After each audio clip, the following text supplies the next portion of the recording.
ED का चला Hunter, आप नेताओं में मची भगदड़। सिसोदिया ने केजरीवाल के साथ किया खेल, आप विधायक के घर मिले चौंकाने वाले सबूत। नमस्कार, बात तो चुभेगी देख रहे हैं आप। मैं हूं आपके साथ पूजा। आप नेता को सुप्रीम कोर्ट के झटके के बाद दिल्ली से लेकर पंजाब तक ईडी ने तहलका मचा दिया है। एक तरफ केजरीवाल फूट फूट कर रो रहे हैं तो दूसरी तरफ भगवत मान छुपकर भाग खड़े हुए हैं, क्योंकि शराब घोटाले में केजरीवाल को नोटिस मिलने के बाद पंजाब में भगवत मान की कुर्सी हिल गई है, क्योंकि पंजाब के कई बड़े बड़े नेताओं का नाम भी शराब घोटाले में सामने आया है। ये वो नेता है जो छुपकर गेम खेल रहे थे, लेकिन ईडी ने पंजाब में छापेमारी कर आप नेताओं का काला चिट्ठा खोल दिया है। ईडी की पंजाब में ताबड़तोड़ छापेमारी से आप नेताओं में भगदड़ मच गई है, क्योंकि अब ईडी की रडार पर मोहाली से आप विधायक कुलवंत सिंह आए हैं, जिनके सेक्टर 71 घर को ईडी ने खंगाला है। इसके साथ ही ईडी ने अमृतसर, लुधियाना और मोहाली में शराब कारोबारियों के घर पर भी धावा बोला है, जहां से ईडी को तमाम सबूत हाथ लगे हैं। ऐसे में अब सवाल ये उठ रहा है कि सिसोदिया को सुप्रीम कोर्ट से झटका लगने और संजय सिंह की गिरफ्तारी के बाद कैसे नए नए नेताओं का नाम निकल कर सामने आ रहा है। क्या संजय सिंह सिसोदिया ने आम आदमी पार्टी के नेताओं का सारा काला चिट्ठा खोल दिया है? क्या संजय सिंह ने ही केजरीवाल का राज ईडी को बता दिया? इसी वजह से ही ईडी ने ताबड़तोड़ छापेमारी कर पंजाब में और केजरीवाल के घर में बवाल मचाया है। ट्विस्ट धमाकेदार है, खुलासा करेंगे आगे, लेकिन उससे पहले ईडी के हत्थे क्या क्या सबूत पंजाब से लगे हैं, चलिए वो आपको बताते हैं। दरअसल विधायक कुलवंत सिंह के घर दफ्तर से ईडी को बहुत से दस्तावेज मिले हैं। ये दस्तावेजों से ईडी को कई अहम जानकारियां हाथ लगी है, जिससे भगवत मान भी फंस सकते हैं। वहीं इससे पहले खुद राज्यपाल बनवारी लाल पुरोहित विधायक की शिकायत कर चुके हैं। राज्यपाल ने भगवत मान को पत्र लिखकर कहा था कि आपके विधायक ही यहाँ रियल एस्टेट का कारोबार कर रहे हैं, इसकी आड़ में ये नियमों का उल्लंघन भी कर रहे हैं, जिस पर लगाम लगाने की जरूरत है। लेकिन भगवत मान ने शिकायत पर ना तो ध्यान दिया और ना ही अपने घोटालेबाज विधायक पर एक्शन लिया। जाहिर सी बात है, एक्शन लेते तो खुद भी फंस जाते, क्योंकि पंजाब में भी दिल्ली की तरह आप नेता गैंग बनाकर काम कर रहे हैं, खुद भी खा रहे हैं और अपने करीबियों को भी खिला रहे हैं। दिल्ली से पंजाब तक आप नेताओं ने शराब घोटाले से खजाने को लूटा है। यही वजह है कि केजरीवाल के चहेते संजय सिंह और सिसोदिया लाख कोशिशों के बाद भी जेल से बाहर नहीं आ पा रहे, और अब जेल जाने की बारी केजरीवाल की आ गई है। केजरीवाल को ईडी ने नोटिस कर 2 नवंबर को हाजिरी लगाने के लिए तलब किया। ईडी का नोटिस मिलते ही केजरीवाल का हाल बुरा हो गया। फिर से नौटंकी दिखाते तुरंत मीडिया के आगे आके बैठ गए। घोटाले को झूठ बता रहे हैं, चोरी कर सीना चोरी दिखाने का काम चल रहा है। लेकिन अब अगर शराब घोटाले में केजरीवाल से पूछताछ होती है तो उनका जेल जाना तो तय है, क्योंकि ईडी ने मामले के अपने आरोप पत्र में कई बार केजरीवाल के नाम का जिक्र किया है। बताया गया कि कैसे केजरीवाल भी करोड़ों के घोटाले में शामिल थे। ईडी का कहना है कि आरोपी दिल्ली की अब निरस्त हो चुकी आबकारी नीति 2021-22 की तैयारी और अमल में लाने में आम आदमी पार्टी के नेता के संपर्क में थे। तो जाहिर सी बात है कि केजरीवाल के बिना ये घोटाला हो ही नहीं सकता। केजरीवाल को तो इस घोटाले में सबसे पहले ईडी को रडार पर लेना चाहिए था, लेकिन ईडी भी सही समय सही सबूतों का इंतजार कर रही थी। अब वो सही समय आ गया है, क्योंकि खुद इनके चहेते ने केजरीवाल का राज खोल दिया है और खुलासा कर दिया कि कैसे केजरीवाल ने पर्दे के पीछे से करोड़ों रुपए का खेल खेला, करोड़ों की डील कैसे की जाती थी, केजरीवाल पर क्या आरोप लगे हैं। चलिए धमाकेदार खबर बताते हैं। दरअसल दिल्ली के मुख्यमंत्री अरविंद केजरीवाल को अभी तो शराब घोटाले में आरोपी नहीं बनाया गया, लेकिन जल्द वो आरोपियों की लिस्ट में शामिल होने वाले हैं, क्योंकि पहले ही ईडी की चार्जशीट में केजरीवाल का कई बार नाम लिया गया है।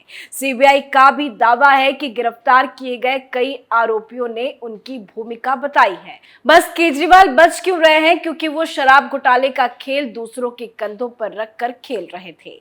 केजरीवाल ने अपने पास से दिल्ली सरकार का कोई विभाग नहीं रखा ताकि वो बच सके, लेकिन सरकार के मुखिया के तौर पर उनके बिना पार्टी का एक भी पत्ता नहीं हिलता। तो घोटाले का असली मास्टरमाइंड कौन हुआ? सिर्फ केजरीवाल। ईडी के चार्जशीट में कहा गया कि केजरीवाल ने घोटाले के एक आरोपी और शराब कारोबारी समीर महेंद्रू से फेस टाइम पर बात की थी। उन्होंने विजय नायर को अपना आदमी बताते हुए उस पर भरोसा करने को कहा था। नायर पर आरोप है कि उन्होंने इस केस में 100 करोड़ रुपए की रिश्वत लेन देन में अहम भूमिका निभाई। इसके अलावा एक नौकरशाह ने दावा किया था कि उन्हें केजरीवाल के आवास पर बुलाकर आबकारी नीति का ड्राफ्ट दिया गया था। सिसोदिया और सत्येंद्र जैन की मौजूदगी में उन्हें नया ड्राफ्ट देते हुए इसे लागू करने को कहा था। इसके अलावा एजेंसियों का दावा है कि केजरीवाल को मुख्यमंत्री के रूप में पूरे मामले की जानकारी थी। उनकी सहमति से ही शराब कारोबारियों का प्रॉफिट मार्जिन बढ़ाया गया था, जिसके बदले आपको 100 करोड़ की रिश्वत मिली, जिसका बंदरबाट आप नेताओं के साथ साथ गोवा चुनाव में भी हुआ। ये खुलासा एक नहीं, दो नहीं, बल्कि कई नेता कर चुके हैं। बावजूद उसके भी केजरीवाल खुद को ईमानदार बता रहे हैं, लेकिन अब 2 नवंबर को उनकी सारी ईमानदारी निकलने वाली है। अब केजरीवाल पर काल आ गया है। जेल जाने का अगला नंबर केजरीवाल का है। सबूत, गवाह सब केजरीवाल को बेनकाब कर चुके हैं।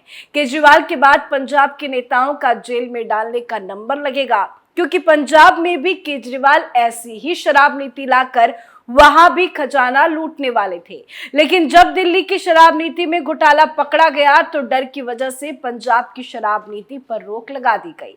लेकिन पंजाब ने शराब कारोबारी और विधायकों को दिल्ली की शराब नीति का लाभ जरूर दिया गया, जिसके सबूत ईडी के हाथ लगे। तो पंजाब में आप नेताओं का गेम भी खत्म हो गया और विक्रम मजीठिया की भविष्यवाणी भी सही साबित हो गई। जैसे ही ईडी ने पंजाब में तहलका मचाया, वैसे ही आम आदमी पार्टी के मोहाली से विधायक कुलवंत सिंह के घर पर ईडी की रेड को लेकर शिरोमणि अकाली दल नेता विक्रम मजीठिया ने ट्वीट किया है। उन्होंने क्या कुछ लिखा है, बताते हैं आपको। दिल्ली और पंजाब के शराब घोटाले में आप विधायक कुलवंत सिंह पर ईडी ने छापेमारी की है।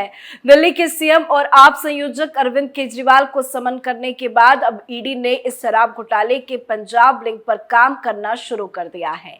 पंजाब एक्साइज घोटाले में हुए 550 करोड़ रुपए के भ्रष्टाचार को उजागर करने के लिए ये कवायद जरूरी है। इस घोटाले में सीएम भगवत मान, हरपाल चीमा मुख्य दोषी हैं और मुख्य लाभार्थी आम आदमी पार्टी है। तो अकाली दल की तरफ से बार बार कहा जा रहा है कि पंजाब में 550 करोड़ का खजाना लूटा गया है। खैर, राज्यपाल भी आप नेताओं के कामों पर नजर बनाए हुए हैं। शिकायत पर शिकायत की जा रही है। जल्दी जांच की आंच भगवत मान तक पहुंच सकती है। पंजाब के बड़े बड़े घोटालेबाज नेता सलाखों के पीछे पहुंच सकते हैं, क्योंकि अब सिर्फ दिल्ली में ही सरकार खतरे में नहीं है, पंजाब में भी आम आदमी पार्टी का खेल खत्म होने वाला है। दिल्ली में अगर केजरीवाल गिरफ्तार होते हैं तो उन्हें सीएम की कुर्सी से इस्तीफा देना होगा। ऐसे में पार्टी के पास कोई ऐसा नेता नहीं बचा है जो सीएम की कुर्सी संभाल पाए। आप नेता आपस में ही भिड़ेंगे और आगे खेल शुरू होगा। वहीं अगर ईडी ने पूरी पार्टी को शराब घोटाले में आरोपी बनाया, फिर तो आप पर चुनाव आयोग बैन लगा सकता है। तो ऐसे में अब केजरीवाल की राजनीति से नैया डूबने वाली है। जो केजरीवाल भ्रष्टाचार को खत्म करने सत्ता में आए थे, वो भ्रष्टाचार में लिप्त होकर खुद राजनीति से खत्म होने वाले हैं। कुल मिलाकर आम आदमी पार्टी का अब दिल्ली में खेल खत्म हो गया है। वहीं बात पंजाब की करें तो ईडी ने दस्तक देकर आप नेताओं का काला चिट्ठा खोलने की शुरुआत कर दी है। आप विधायक कुलवंत सिंह के घर से शराब घोटाले से जुड़े तमाम सबूत इकट्ठा कर लिए गए हैं, जो भगवत मान के लिए काल बनेगा। ऐसे में सवाल ये भी है कि पंजाब में मामूली कारोबार करने वाला नेता कैसे आप सरकार आने पर अरबपति बन गया। कारोबार में दिन प्रतिदिन किसके आशीर्वाद से अचानक तरक्की हो गई, इसको लेकर राज्यपाल बेनीवाल ने भी घोटाले की आशंका जताई है। तो अब पंजाब में शराब घोटाले से भी बड़ा घोटाला सामने आ सकता है और विक्रम मजीठिया की भविष्यवाणी भी सही साबित हो सकती है। जब ईडी ने पंजाब में कदम रखा है, तब से भगवत मान टेंशन में घूम रहे हैं। सीक्रेट मीटिंग शुरू कर दी है। मीडिया के आगे आकर माहौल बनाने की कोशिश कर रहे हैं। लेकिन अब दिल्ली से पंजाब तक आप नेता कितना भी झूठ फैलाए, कितनी भी नौटंकी दिखाए, कुछ काम आने वाला नहीं है, क्योंकि जेल में बैठे उनके ही आका संजय सिंह और सिसोदिया ने मुंह खोल दिया है। और इसी का नतीजा है कि ईडी बाकी घोटालेबाजों तक पहुंची है। आज के हमारे शो बात तो चुभेगी में फिलहाल इतना ही। कल एक बार फिर से किसी और नए मुद्दे के साथ हाजिर होंगे। तब तक देखते रहिए कैपिटल टीवी। नमस्कार।